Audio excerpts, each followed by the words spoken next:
আসসালামু আলাইকুম। প্রায় সময় ইউটিউব এবং ফেসবুকে একটা পোস্ট আসে যে চালের বস্তার উপরে শেখ হাসিনার নাম লেখা আছে। আর একটা স্লোগান লেখা আছে, সেটা হচ্ছে শেখ হাসিনার বাংলাদেশ ক্ষুধা হবে নিরুদ্দেশ।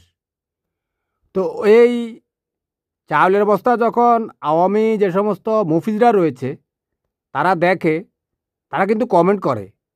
কমেন্ট করে কি লেখে জানেন? তারা অনেক কমেন্ট করে, বলে যে শেখ হাসিনা বাংলাদেশের মানুষের জন্য কত চাল রিজার্ভ করেছে, আর শেখ হাসিনা এই দেশে থাকতে পারেনি।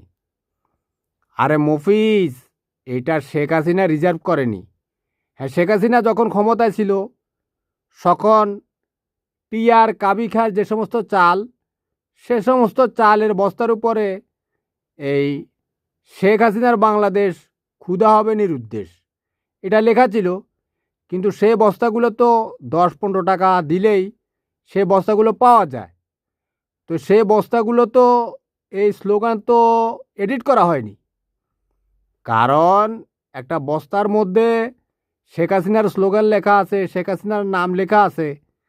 বাংলাদেশের মানুষের এত সময় নাই ওই বস্তার উপরে শেখ হাসিনার নাম লেখা আছে, কোন বালের নাম লেখা আছে, এইটা আবার এডিট করবে, ঠিক আছে? আর এইটা শেখ হাসিনার সময়ের চাল না।